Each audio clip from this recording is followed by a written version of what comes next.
मेरा परिचय, मैं रशीद मसूद साहब की इकलौती बेटी हूँ।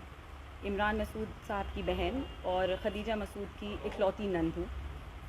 मैं आज जैसे कि आप जानते हैं कि चुनाव अपनी पूरी शबाब पे है और ये इलेक्शन त्रिकोणीय नज़र आ रहा है, सपा भाजपा और बीएसपी के बीच। तो मैं सिर्फ एक बेटी होने के नाते, सहारनपुर की बेटी होने के नाते आपके माध्यम से सहारनपुर के लोगों को अपना एक संदेश पहुंचाना चाहती हूं। ये कि जिस खदीजा मसूद जो बीएसपी की कैंडिडेट हैं, उनका जो पर्चा भरा गया है उसमें बहुत सारी कमियां हैं। मैंने वो सब चीज़ें इकट्ठी करी हैं, वकीलों से बात की हैं और आज मैं उसी संदर्भ में आप लोगों के बीच में हूँ।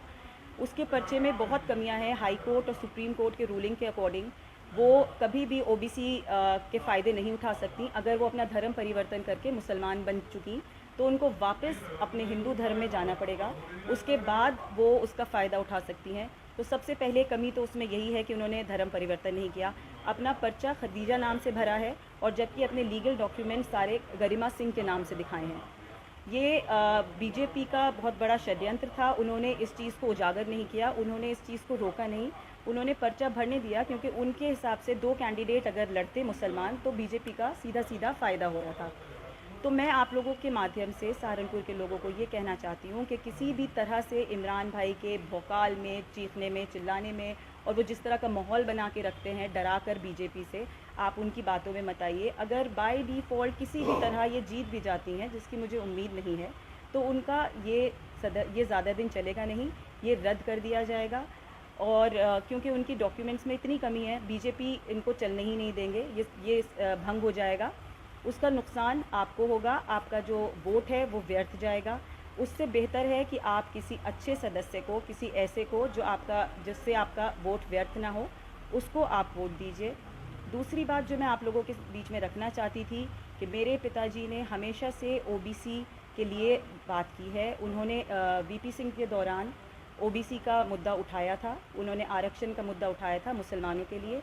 ये सीट जो गरिमा सिंह को दी गई है, ये मुझे बेईमानी लगती है। मतलब मुझे ऐसा लगता है कि ये चीज़ होनी नहीं चाहिए थी। ये ओबीसी भाइयों के, बहनों के हक़ तलफ़ी है, उनका हक़ छीन कर दिया गया है। तो मैं इसका पूरी तरह से मज़म्मत करती हूँ। मुझे लगता है कि ये उन लोगों का हक़ छीना गया है जो इसके असली अधिकार जिनको था, उन लोगों का हक़ छीन कर ये दिया गया है। मतदान की तारीख नज़दीक और आप वक्त तक प्रेस वार्ता करिए। इससे पहले आपके द्वारा इससे पहले इसलिए नहीं क्योंकि जब तक मैं कोई ठोस सबूत नहीं इकट्ठा कर लेती, जब तक मुझे अच्छी तरह नहीं पता चल जाता कि उन्होंने किस नाम से किया। मेरी वकीलों से बात हुई है, वकीलों ने हाई कोर्ट की, सुप्रीम कोर्ट की रूलिंग मुझे भेजी है, मैंने सब कुछ इकट्ठा किया है, उसके बाद मैं आपके बीच में हूँ।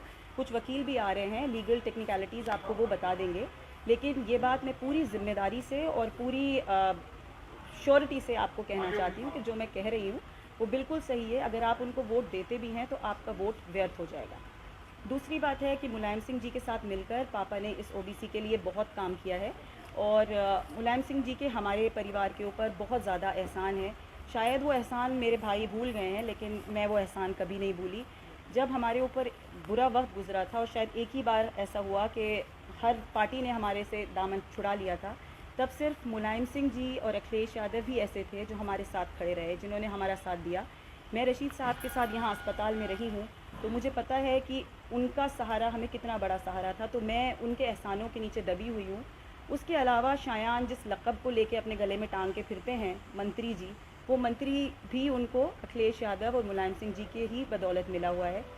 तो मैं ये चाहती हूँ कि जब वो इतनी बुराइयाँ समाजवादी की करते हैं तो वो अपने आगे मंत्री जी भी ना लिखा करें। और वो एहसानात भूल गए हैं, लेकिन शायद मुझे मुलायम सिंह जी के एहसान याद हैं।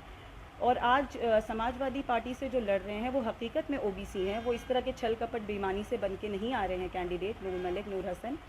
तो मैं अपना समर्थन उनको देना चाहती हूँ और मैं सहारनपुर की जनता से भी अपील करती हूँ कि जो सच में हकदार है आप उसको सपोर्ट कीजिए, जो ऐसे बेईमानी से बनकर आए हैं उनको नहीं। इमरान भाई के जो वो आपको आंकड़े गिनाते हैं, वो आंकड़े तो आप पिछले बहुत बार से सुनते आ रहे होंगे। उनके आंकड़ों के हिसाब से वो हमेशा जीतते हैं, लेकिन आप होशियारी से, समझदारी से काम लीजिए। इस वक्त जीत की पोजीशन समाजवादी की है।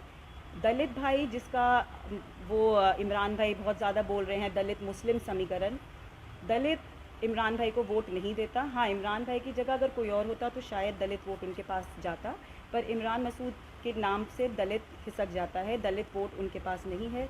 समाजवादी सर्व धर्म सब जातियों को लेके चलता है। समाजवादी एक अच्छा विकल्प है मुसलमानों के पास, और समाजवादी का ही समर्थन मुसलमानों को करना चाहिए। क्या कारण है कि आपको परिवार के खिलाफ ही जाना पड़ रहा है? देखिए, मेरे साथ, मैं फिर ये बात कहूँगी कि अगर वो लोग ये बोलते हैं कि पारिवारिक मामला है और आपको नहीं बोलना चाहिए, ये पारिवारिक मामला नहीं है। मैं सहारनपुर की बेटी हूँ और सहारनपुर से ही मैं अपने लोगों से, अगर मेरे अपने भाई मेरे नहीं हैं तो सहारनपुर में बहुएंगे, वो मेरे हक़ की लड़ाई लड़ेंगे। इसलिए क्योंकि मैं सहारनपुर को अपना मायका मानती हूँ, ये मेरा मायका है। मेरे भाइयों ने मेरे साथ बहुत हक़ तलफ़ियाँ की हैं, तो जब वो मेरे नहीं हुए तो वो किसी के साथ इंसाफ क्या करेंगे। मेरी अभी भाई ने एक माँ को कैद करके उनकी प्रॉपर्टी बेची है, जिसमें मुझे मरा हुआ घोषित किया है। उन्होंने कहा है कि वो मर गई, हमारी कोई बहन ही नहीं है। तो मैं उसका भी लाई हूँ, क्योंकि मैंने उसकी कंप्लेन दिल्ली में की है पुलिस थाने में, और जल्दी उस पर भी FIR आ जाएगी। लेकिन मैं ये दिखाना चाहती हूँ, उसकी पेपर मेरे पास है, मैं आपको दिखा दूँगी, जिसमें वो ये कह रहे हैं कि सिर्फ 2 ही लीगल वो हैं, एक मेरी वालदा और एक खुद।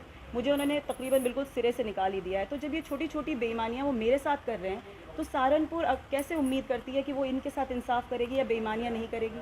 इमरान मसूद का कहना है कि जो उन्होंने डॉक्यूमेंट जमा कराया वो बिल्कुल सही है, लीगल है, उनके द्वारा काफ़ी। मुझे तो ये समझ नहीं आता कि बार बार झूठ बोलने वाले इंसान को आप बार बार कैसे यकीन कर सकते हैं। इमरान भाई की सच्चाई बहुत कम होती है और झूठ बहुत ज़्यादा होता है। इस वक्त उनकी पर्चा रद्द हो जाता, लेकिन क्योंकि बीजेपी नहीं चाहती थी उनका पर्चा रद्द हो, इसलिए उनका पर्चा नहीं रद्द किया गया। उनकी लीगल डॉक्यूमेंट्स में बहुत कमियां हैं, और वो मैं लेकर आई हूँ प्रेस रिलीज़ में, मैं आपको दूंगी, आप देखिएगा। वकील साहब आ रहे हैं, कुछ लीगली कुछ आपको पूछना हो तो वो आपको ज़्यादा बेहतर समझा पाएंगे।